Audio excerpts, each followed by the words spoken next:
Transparency, balance, credibility, यो हो ABC news. म रविन्द्र पौडेल। कार्यक्रम हो अपरेसन बिग न्यूज। सत्य समाचार खोज्ने, तथ्य प्रस्तुत गर्ने र प्रस्तुतिलाई सन्तुलित बनाउने हाम्रो प्रतिज्ञा हो। यही प्रतिज्ञा पूरा गर्ने खरो प्रयास हो अपरेसन बिग न्यूज। जनसरोकारका हरेक विषयलाई हामी बिग न्यूज बनाउँछौँ र हरेक बिग न्यूजको अन्तर्कथा खोज्दै दर्शकका अगाडि अपरेसन गर्छौँ। फरक समाचार र गहिरो समाचार दिने हाम्रो प्रयास निरन्तर जारी छ। दर्शकवृन्द, यतिखेर देशमा व्यापार व्यवसायदेखि कृषि पेसामा समेत समस्या उत्पन्न भएको छ। तथापि नेपालमा अहिले नेपालीहरूले कृषिमै भविष्य खोज्न थालिसकेका छन्। कोभिड-19 सन्तासपछि अब देशको आर्थिक विकास गर्नका निम्ति, रोजगारी सिर्जना गर्नका निम्ति अथवा जीविकोपार्जन गर्नका निम्ति कृषिको विकल्प छैन भन्ने आम धारणा बन्दै गइरहेको छ। कृषि पेसालाई हेला गर्ने, सहर बस्न लालायत हुने युवाहरू अहिले गाउँ गाउँमा पुगेका छन्। बाँझो खेतबारी जोतेका छन् र कृषि पेसामा फर्किएका छन्। हुनसक्छ केही समयका लागि गरेका होलान्, तर अब कृषिको व्यवसायीकरण निरन्तरताको विकल्प छैन भन्नेमा समाज बिस्तारै रूपान्तरित हुँदै गएको छ। तर कृषिको व्यवसायीकरण, यान्त्रिकरण र बजारीकरणको भने उत्तिकै समस्या रहेको छ। यसतर्फ सरकारले ध्यान पुर्याउनु पर्ने अवस्था भने रहेको छ। आजको बिग न्यूजमा हामी कृषि र व्यवसायको कुरा गर्नेछौँ। कृषिमा भएको तमाम समस्याको बावजुद पनि रुकुममा भने यसपालि धान उत्पादनमा वृद्धि हुने कृषि विज्ञहरूको दाबी छ। यसका साथसाथै कृषकलाई मल अभाव पनि यसपालि नै देखिएको छ। कृषिमा उद्योग र युवाको प्रसङ्ग पनि आजको बिग न्यूजमा जोड्नेछौँ। यसका अलावा भूकम्पले क्षतिग्रस्त बनाएको रानी पोखरीको पुनर्निर्माण अन्तिम चरणमा रहेको प्रसङ्ग पनि उल्लेख गर्नेछौँ कार्यक्रम बिग न्यूजमा। रुकुम पश्चिममा गत वर्षको भन्दा यस वर्ष धान उत्पादनमा वृद्धि हुने अनुमान गरिएको छ। जिल्लाका विभिन्न स्थानमा किसानले लगाएको धान बाली फस्टाउँदै गएकाले यस वर्ष उत्पादनमा वृद्धि हुने अनुमान गरिएको हो। उत्पादन वृद्धि हुने भएपछि किसानहरू भने निकै खुसी देखिएका छन्।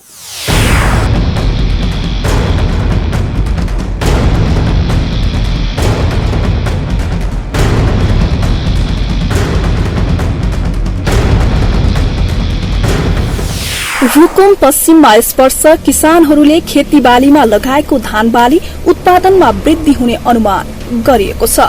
समयमा नै वर्षा सुरु भएको र धान रोपाई पनि समयमा नै भएकाले किसानहरूले लगाएको धान बाली उत्पादनमा वृद्धि हुने अनुमान गरिएको हो। जिल्लाको अधिकांश ठाउँमा किसानले लगाएको धान बालीमा हालसम्म कुनै पनि रोग तथा किरा फट्याङ्ग्रा नलागेकोले धान उत्पादनमा वृद्धि हुने किसानको भनाइ छ। आठबिसकोट नगरपालिकामा गत वर्षको भन्दा यो वर्षमा धान खेती राम्रो भएको छ। यस वर्ष किरा फट्याङ्ग्रा र विभिन्न रोगहरू लागेको छैनन्।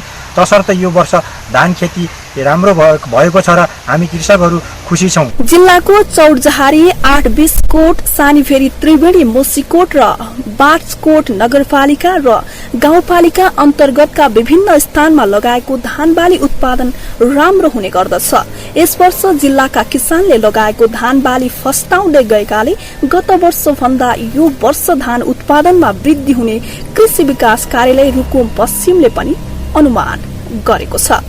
कार्यालयको निमित्त प्रमुख राजेश शाहले यस वर्ष समयमा नै वर्षा सुरु भएको र अन्यत्र हाहाकार भए पनि रुकुम पश्चिममा किसानले भने झै समयमा मल पाएकाले धान उत्पादनमा वृद्धि हुने बताउनु भयो। उत्पादन चाहिँ यस वर्ष बढ्ने अनुमान गरेको छ, किनभने समयमा पानी पर्यो।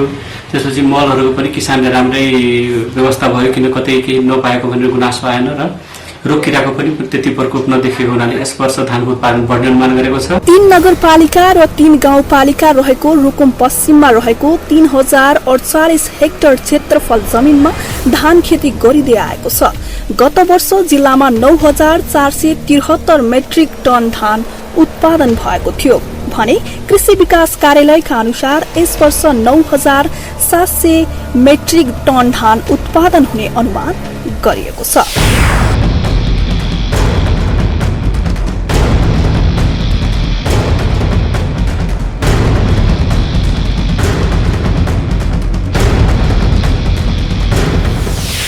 रुकुममा जिल्लाको चौरजहारी, आठबिसकोट, सानीभेरी, त्रिवेणी, मुसिकोट र बाफकोट नगरपालिका र गाउँपालिका अन्तर्गतका विभिन्न स्थानमा लगाएको धान बाली उत्पादन राम्रो हुने बताइएको छ। जताततै खाद्यान्न सङ्कट हुने कुराको त्रास रहेका बेला रुकुममा धान बाली फस्टाउनुले आम रुकुमवासी माझ सकारात्मक सन्देश प्रवाह गरेको छ। अरू ठाउँहरूमा समयमा मल अभाव भएको भए पनि रुकुममा भने समयमा मल पाइएको बताइएको छ। थप प्रसङ्ग जोड्नेछौँ एकैछिनको ब्रेकपछि। ब्रेकपछि स्वागत छ। तपाईँ बिग न्युजमा हुनुहुन्छ। दर्शकबिन, देशैभरका विभिन्न क्षेत्रमा कृषिका लागि मल बिउ अभाव लगायतका विभिन्न समस्या देखा परिरहेका छन्। यो समस्या विगतदेखि नै निरन्तर छ। विश्वव्यापी रूपमा फैलिएको कोरोना महामारी बीचमा यो समस्या थप चलिएको छ। तर यसका लागि गाउँठाउँमा युवाहरूको सक्रियता कस्तो छ त? कृषि उद्योग एवं चलायमान अर्थतन्त्रका लागि विशेष गरी युवाहरूको सक्रियता बढाउनु पर्नेमा सरकारवालाहरूले जोड दिएका छन्।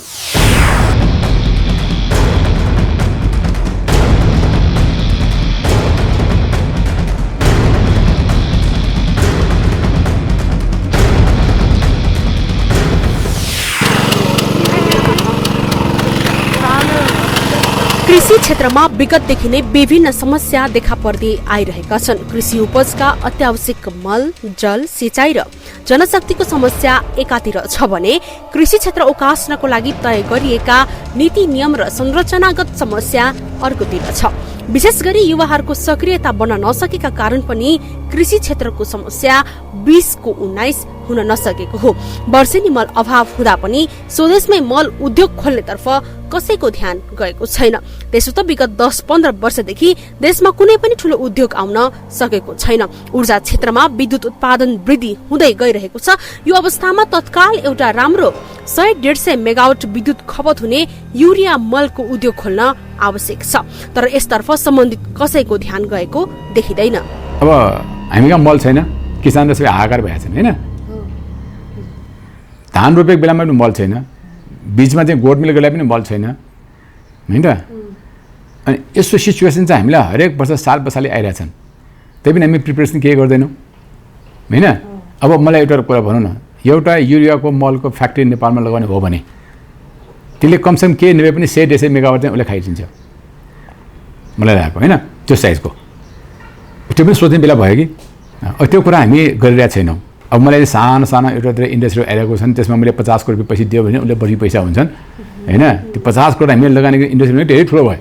विशेष गरी व्यावसायिक एवं ठूला मात्रामा कृषि उत्पादन हुन नसक्नु आजको मूल समस्या हो। त्यसो त भौगोलिक विविधता एवं प्राकृतिक प्रकोपका कारण पनि खेती योग्य जमिनहरू बगरमा परिणत भएका ज्वलन्त समस्याहरू पनि हाम्रा अघि छन्। तर पनि अदुवा, अलैँची, अमृसो, कपास खेती लगायतका व्यावसायिक खेती गर्नुपर्नेमा सरकारवालाहरूले जोड दिएका छन्।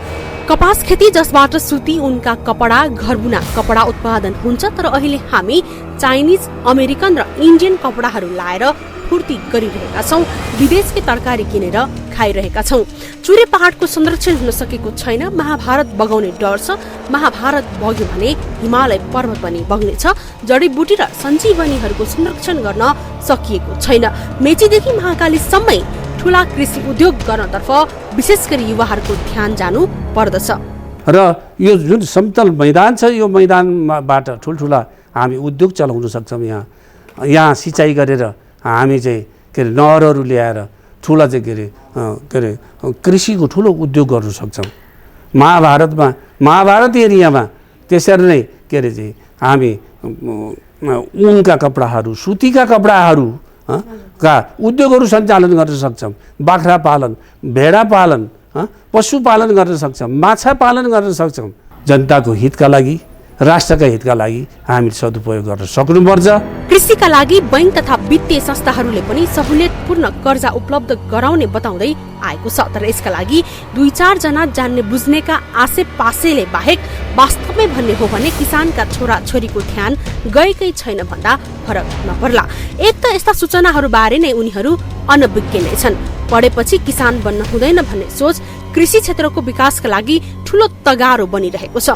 जो पनि टाई सुट बुट लाएर काम गर्न तम्सिएका छन्, घाममा पसिना बगाएर माटो खन्ने जाँगर कसैलाई पनि छैन। कृषकलाई हेरिने सामाजिक दृष्टिकोण, कृषक प्रतिको सम्मान जबसम्म वृद्धि हुन सक्दैन तबसम्म कृषि क्षेत्र फस्टाउन सक्दैन। यसकारण अब भने विदेशबाट फर्किएका लाखौं युवा शक्तिलाई कृषि लगायत उत्पादन क्षेत्रमा जोड गराउनु पर्छ, विदेश फर्कन दिनुहुन्न।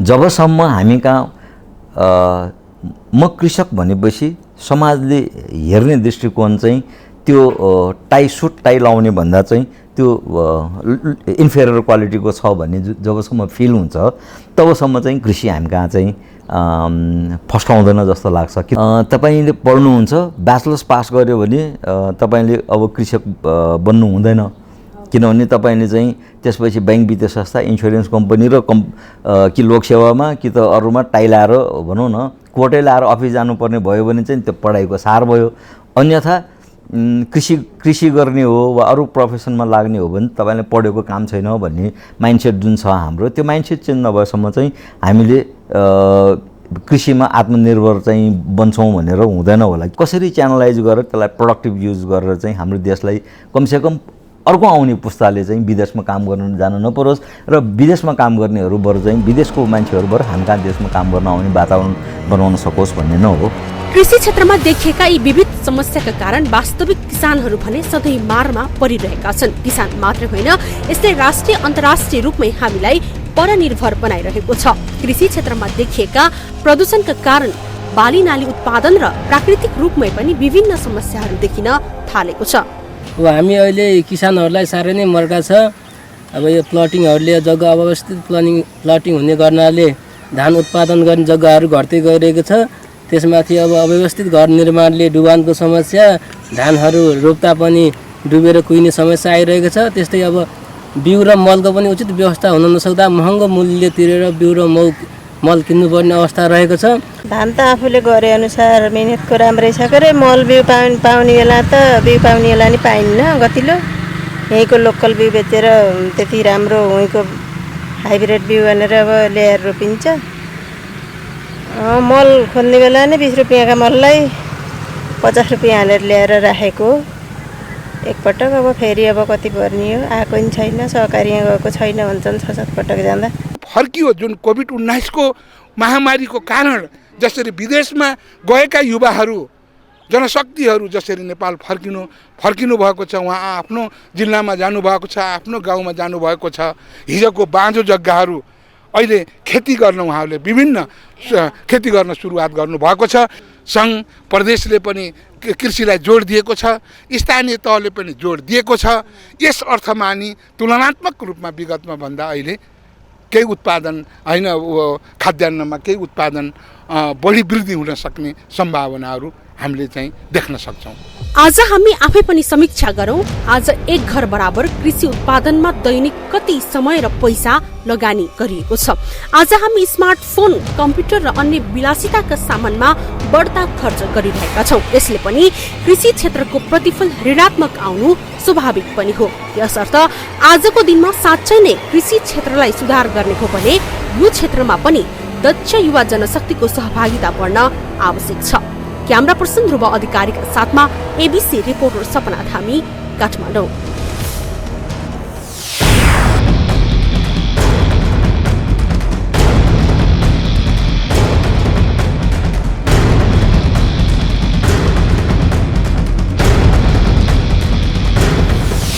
कृषि क्षेत्रमा विभिन्न समस्याहरू विद्यमान छन्। यी समस्याहरूका कारण किसानहरू मारमा परेका छन्। यसकारण यसले राष्ट्रिय अन्तर्राष्ट्रिय रूपमै आम नेपालीलाई परनिर्भर बनाइरहेको छ। कृषि क्षेत्रमा देखिएका प्रदूषणका कारण पनि बालीनाली उत्पादनमा समस्या देखा परेको हो। तर अहिले नेपालमा युवाहरू कृषि क्षेत्रमा निर्विकल्प लाग्नुपर्ने अवस्थाको सिर्जना भएको छ। युवालाई कृषिमा लाग्न प्रोत्साहन गर्नुपर्छ। युवालाई विशेष रूपले कृषिमा लगाउनका निम्ति सरकारले युवा विशेष कार्यक्रम ल्याउनुपर्छ। युवा सहभागिता बढाउनुपर्छ। थप रिपोर्ट लिएर आउनेछौँ एकैछिनको ब्रेकपछि। ब्रेकपछि फेरि स्वागत छ। तपाईँ बिग न्युजमा हुनुहुन्छ दर्शकबिन। अब फरक प्रसङ्गमा कुरा गरौँ। रानीपोखरी पुनर्निर्माणको प्रसङ्ग।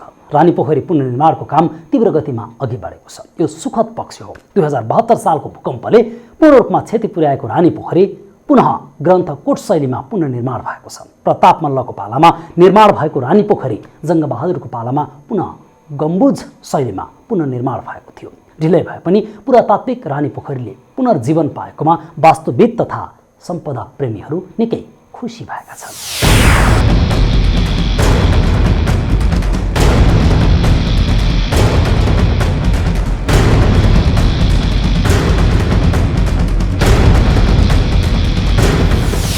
प्रताप मल्लकालीन समयमा बनेको रानीपोखरी आज पुनः प्रताप मल्लकालीन समयकै शैलीमा अर्थात् ग्रन्थकोट शैलीमा रानी पोखरी पुनर्निर्माणको काम सम्पन्न भएको राष्ट्रिय पुनर्निर्माण प्राधिकरणले जनाएको छ।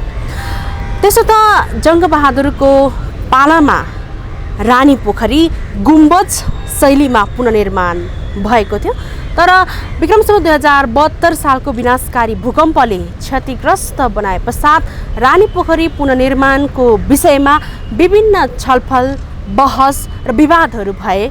यस पश्चात भने पुरानै ग्रन्थकोट शैलीमा रानी पोखरी पुनर्निर्माणको काम सम्पन्न भएको प्राधिकरणले जनाएको छ। रानी पोखरी पुनर्निर्माणको काम सम्पन्न भएसँगै रानी पोखरीमा पानी भर्ने काम पनि सकिएको छ। रानी पोखरीमा जम्मा 3 करोड 22 लाख लिटर पानी भर्ने योजना रहेकोमा हालसम्म 2 करोड 75 लाख लिटर पानी यहाँ भरिसकेको अवस्था छ। विक्रमसम्वत 2072 को विनाशकारी भूकम्पबाट क्षतिग्रस्त बनेको रानी पोखरीको पुनर्निर्माण कार्य प्रताप मल्लकै पाला अनुसारको अर्थात् ग्रन्थकोट शैलीमा सम्पन्न भएको छ। राष्ट्रिय पुनर्निर्माण प्राधिकरणका वास्तुविद एवं इन्जिनियर राजुमान मानन्दर बताउनुहुन्छ, यो वास्तुविदहरूका लागि निकै खुसीको कुरा हो कि रानी पोखरी पुरानै स्वरूपमा पुनर्जीवित भएको छ। जब यो भत्क्यो 72 सालमा भत्केपछि यो पुनर्निर्माणको क्रममा महानगरपालिकाले पोखरी निर्माण सुरु गर्यो भने पुरातत्व विभागले मन्दिर निर्माण सुरु गर्यो।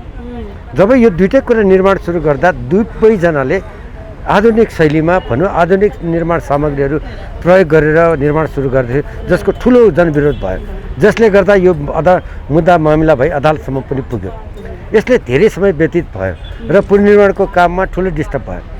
यसमा राष्ट्रिय पुनर्निर्माण प्राधिकरणले बिचमा हस्तक्षेप गरेर अब हामीले बनाउने भनेर निर्णय गरेको। त्यति बेला प्रताप मल्लले बनाएको केही प्रमाणहरू भेटिएको छ।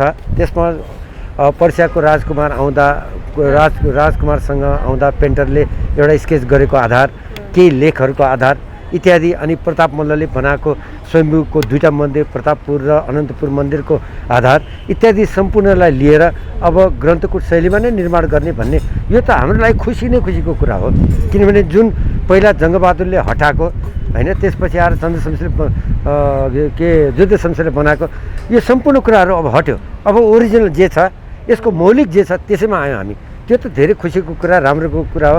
यसले चाहिँ एउटा हाम्रो सम्पदालाई जगेर्ना गर्नुपर्छ भन्ने मूल्य मान्यता इत्यादि यो सम्पूर्ण कुराहरू चाहिँ सब जनमानसमा जान्छ पनि। रानी पोखरी पुनर्निर्माणको यो 5 वर्षको अवधिमा निकै उतार चढावहरू आए। भूकम्प गएको 3 वर्षसम्म पनि पुनर्निर्माणको कुनै सुरसार नै हुन सकेको थिएन भने काम सुरु भएपछि पनि रानी पोखरीको बाहिरी घेरामा कंक्रिट वाल लगाउन मात्रै 2 करोड भन्दा बढी खर्च गरियो, तर यो पुनः भत्काइयो। बाल गोपालेश्वर मन्दिर निर्माणमा प्रयोग भएका कंक्रिट पनि हटाइयो। यसकारण पनि पुरातात्विक सम्पदाको पुनर्निर्माणमा ढिलाइ भइरहेको थियो। रानी पोखरी निर्माणको विज्ञ समितिका सदस्य समेत रहनुभएका राजुमान मानन्दर बताउनुहुन्छ, यसमा पुरातात्विक विभागले पनि केही उल्झन ल्यायो। यस पश्चात काठमाडौँ महानगरपालिका अन्तर्गत एउटा समूह निर्माण भयो। यसपछि पनि समस्याहरू समाधान भएनन्। पछि पूर्व संस्कृति पर्यटन तथा नागरिक उड्डयन मन्त्री रविन्द्र अधिकारी सहित राष्ट्रिय पुनर्निर्माण प्राधिकरणको प्रमुख कार्यकारी अधिकृत सुशील गेवालीको टोलीमा रानी पोखरी पुनर्निर्माणको काम प्रताप मल्लकालीन शैली र स्वरूपमा बनाउने दबाव भयो, जस अनुसार जङ्गबहादुर राणाको पालामा गुम्बज शैलीमा बनेको रानी पोखरी पुनः आज ग्रन्थकोट शैलीमा पुनर्निर्माण हुन सफल भयो। महानगरपालिकाले निर्णय गर्न सकेन यो, किनभने धेरै विरोध भयो। कसैले यस्तो भूकम्पबाट लडिरहने भवन बनाउने हो, कसैले हामीले देखेको त इतिहास त गुम्बज शैली पनि त हो नि। तपाईँले देखेको थिएँ होइन, मैले देखेको थिएँ होइन, हामीले त त्यो देखाएन। यो पनि त एउटा 80-82 वर्षको इतिहास हो। यसलाई हामीले मेट्न मिल्छ भन्ने कसैको प्रताप मल्लको पाला शैली र सामग्री होइन, प्रताप मल्लको शैली स्वरूप र सामग्रीमै निर्माण गर्ने भनेर एउटा रिपोर्ट बनाएर दिएको छ। त्यो दस्तावेज अहिले महानगरपालिकामा छ, राष्ट्रिय पुनर्निर्माण प्राधिकरणमा पनि छ। त्यसै अनुरूप त्यो बनाउने भन्ने निर्णय भइसकेपछि त्यही पनि विरोध भइरह्यो। त्यो निर्णय हुँदा पनि अझै पनि केही समस्या आइरह्यो। किनभने यसमा ठुलो समस्या पुरातत्व विभागले नै गर्यो, किनभने उसले हस्ताक्षर गरेको छैन। यसमा मैले अब नाम लिए पूर्व हाम्रो पर्यटन मन्त्री रविन्द्र अधिकारी है, उहाँ हुनुहुन्थ्यो। उहाँसँग मन्त्रालयमा उहाँकै कार्यकक्षमा हामी फेरि यही विज्ञ समूहदेखि लिएर राष्ट्रिय पुनर्निर्माण प्राधिकरणको हाम्रो सिओ साहब अहिलेको सुशील गेवाल सरको अध्यक्षतामा उहाँको अगुवाईमा हामी वहाँ गयौँ। वहाँ गएर यसलाई तुरुन्तै गर्नु पर्यो, यसलाई जसरी भने जुन अवस्थामा भए पनि एन्ड गर्नु पर्यो भनेपछि त्यहाँ बसेर यो जुन रिपोर्ट आएको छ सोही अनुसार गर्ने भनेर मन्त्रीले सिओ साहबहरूले प्रेसर दिएपछि मन्त्रीले यही अनुसार गर्ने भनेर एउटा मन्त्रालयमा निर्णय भएपछि यो खुलेपछि हामीले गऱ्यौँ। रानीपोखरीमा 2 करोड 75 लाख लिटर पानी भरिएको छ, जसमध्ये झण्डै 1 करोड लिटर आकाशे पानी भरिएको छ भने सुन्दरी जलको 1 करोड 75 लाख लिटर पानी मेलम्ची खानेपानी आयोजनासँग सहकार्य गरिएर राखिएको राष्ट्रिय पुनर्निर्माण प्राधिकरणले जनाएको छ। परम्परा अनुसार सुन्दरी जल र शिवपुरीबाटै पानी ल्याएर राख्ने चलन छ, तर राजकुलो नभएका कारण खानेपानी आयोजनासँग सहकार्य गरेर मेलम्ची पाइपलाइन मार्फत सुन्दरी जलको पानी भरिएको छ। रानीपोखरी पुनर्निर्माणको काम लगभग सकिएको र अब भने बाल गोपालेश्वर मन्दिरको गजुरमा सुनको जलप लगाउने, रङ लगाउने, गार्डनिङ गर्ने र फिनिसिङका कामहरू लगभग 1 हप्ताभित्र सम्पन्न हुने प्राधिकरणले जनाएको छ। अब अन्तिम चरणमा छ पुनर्निर्माणको, हामी चाहिँ यहाँले देखिराख्नु भएको छ अन्तिम चरणमा छ। मन्दिरको पुनर्निर्माणको काम लगभग सम्पन्न भएको छ। अब हामीले त्यसको पेन्टिङ गर्ने, त्यस्तै यो पोखरीको यो पानी राख्ने काम पनि अहिले चाहिँ यहाँले देखिराख्नु भएको छ, त्यो काम भइराखेको छ। अब यो छिट्टै नै पानी पनि अब चाहिँ भरिनेछ। प्राचीन सकेसम्म प्राप्त भएको पहिलाका इँटा नै प्रयोग गरेका छौँ, त्यो नभएको अवस्थामा चाहिँ हामी प्राचीन इँटा उत्पादन गर्न लगाएर चाहिँ हामीले काम गरिराखेका छौँ। अहिले भर्खरै यहाँले देख्नुभयो साना साना इँटाहरू पनि, बुट्टा भरेका इँटाहरू पनि, अनि चाहिँ ठुला साइजका इँटाहरू पनि, विभिन्न खालका इँटाहरू त्यो ढङ्गले उत्पादन गरेर काम गरेका छौँ। ढुङ्गा चाहिँ हाम्रो चाहिँ पुरानो शैलीका ढुङ्गाहरू चाहिँ प्रयोग भएको छ। उजाट चौर जस्तो रानीपोखरी यति बेला सजी सजाउ देखिएको छ। सर्वसाधारणहरूमा समेत रानीपोखरी प्रतिको आकर्षण र मोह पुनः बढ्दै गएको छ। रानीपोखरी जस्तै अन्य सम्पदाहरूको मौलिकता, प्राचीनता र पुरातात्विकतालाई राज्यले बचाइराख्न सक्नुपर्नेमा उनीहरूले जोड दिएका छन्। भन्छन् हाम्रो सम्पदाहरू किताबमा मात्रै सीमित नहोस्, हाम्रा सन्ततिहरूले पनि यसलाई देख्न र बुझ्न पाउन्, सम्पदा मास्ने काम कसैबाट नहोस्। भूकम्प पछिको जति पनि संरचनाहरू हाम्रो सांस्कृतिक सम्पदाहरू भत्किए, नष्ट भए, अहिले पुनर्निर्माण प्राधिकरणले जति पनि यो निर्माणहरू गर्दैछ धेरै राम्रो सराहनीय काम छ। धरारा बन्दैछ, रानीपोखरी यतिको बन्यो, तर जति छिटो बन्न पर्ने थियो त्यति छिटो चाहिँ नि भएन। कसैले वास्ता नगरेको हो कि यो सम्पदाप्रति चासो नभएको हो कि भन्नलाई चाहिँ नि 2020 को चाहिँ पर्यटन वर्ष मनाउने भन्दै गर्दाखेरि पनि अहिले जति पनि मैले यहाँ याद गर्दैछु बाटो हिँड्ने मान्छेहरू पनि, बसबाट हिँडेका मान्छेहरू सबैले यो रानीपोखरीलाई हेर्दै हिँडेका छन् क्या। अस्तिसम्म हामीले हेर्दाखेरि यहाँ पानी नहुँदाखेरि फुङ्ग एकदम नराम्रो, हाम्रो भित्र आत्मामा अलिकति चोट पर्थ्यो क्या यो हेर्दाखेरि पनि। जति पनि हाम्रा पिँढी दर पिँढीले यस्ता हाम्रा पुराना ऐतिहासिक सम्पदाहरू चाहिँ हेर्न पाउन् भन्ने हाम्रो चाहना हो। जति हामीले हेऱ्यौँ हाम्रा छोरा नातिले पनि त्यो हेर्न पाउन्। हाम्रा पुर्खाका चाहिँ नि चिनोहरू, यो सम्पदाहरू भने जोगाइराख्नु पर्दाहरू किताबमा मात्र सीमित नहोस्, किताबमा इतिहास चाहिँ यस्तो थियो रे भनेर हामीले चाहिँ जस्तै कालापानी नालापानीको जस्तो नहोस्, त्यो हामीबाट नहराओस्, हामीबाट नछिन्योस्। आदरणीय दर्शकबिन, आज हामी रानीपोखरी पुनर्निर्माणको स्थलगत रिपोर्टिङको क्रममा छौँ। हामीले देखिरहेका छौँ रानीपोखरीमा जो अब अन्तिम कामहरू मात्रै बाँकी छन्, जस्तै रङ लगाउने, बालगोपालेश्वर मन्दिरको गजुरमा सुनको जलप लगाउने, गार्डनिङ गर्ने र फिनिसिङ गर्ने कामहरू बाँकी छन् र यो पनि 7 दिन अर्थात् 1 हप्ताभित्र सम्पन्न हुने राष्ट्रिय पुनर्निर्माण प्राधिकरणले जनाएको छ। ढिलै भए पनि रानीपोखरी पुनर्निर्माणको काम पुरानै स्वरूप र शैलीमा सम्पन्न भएको प्राधिकरणले जनाएको छ। तथापि काठमाडौँ उपत्यका लगायत देशैभरका यस्ता ऐतिहासिक र धार्मिक सम्पदाहरू विनाशकारी भूकम्पले क्षतिग्रस्त बनाएका छन्। यी सबै सम्पदाहरूको मौलिकता, प्राचीनता, संरक्षण, सम्वर्धनका लागि राज्यको थप ध्यान जान आवश्यक छ। क्यामेरा पर्सन ध्रुव अधिकारीको साथमा एबिसी रिपोर्टर सपना थामी, रानीपोखरी, काठमाडौँ।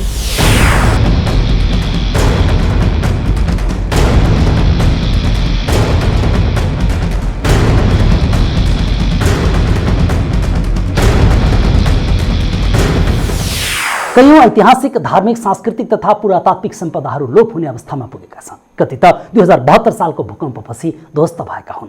पुनर्निर्माण प्राधिकरण मार्फत कतिपय पुनर्निर्माणका काम भएको भए पनि अझै धेरै सम्पदाहरू पुनर्निर्माण भइसकेका छैनन्। अचेल स्थानीय सरकारले नै कतिपय सम्पदाहरूको पुनर्निर्माण सुरु गरेका छन्। सम्पदा अभियन्ताहरू र जनताको जोडबलले पुनर्निर्माण हुन थालेको हो। अहिले रानी पोखरीमा पुनर्निर्माण गरिँदैछ र पानी पनि भरिसकिएको छ। उजाड मरुभूमि जस्तै बनेको रानी पोखरी सुसज्जित गराउन थालिएको छ। स्थानीय बासिन्दा तथा आम नागरिक रानी पोखरीको पुनर्निर्माणबाट निकै खुसी भएका छन्। यसले पुरानो ऐतिहासिकतालाई त जोड्छ नै, पुनः पर्यटकीय हिसाबले पनि यसको महत्त्व बढिरहनेछ। रानी पोखरी लगायतका सम्पदाहरूको पुनर्निर्माण हुँदै गर्दा पुरानो मौलिकता र प्राचीनतालाई पनि हामीले छाड्नु हुँदैन। पुरानो कुरा समेट्दै नयाँपन दिनु आवश्यक छ। अपरेसन आज सकिन्छ, भोलि अर्को बिग न्युजको अपरेसन गर्नेछौँ। गाउँ सहर दुनियाँ बेउझाउने हाम्रो अभियान जारी छ। तपाईँ एबिसी न्युज सँगै रहनुहोला। नमस्ते।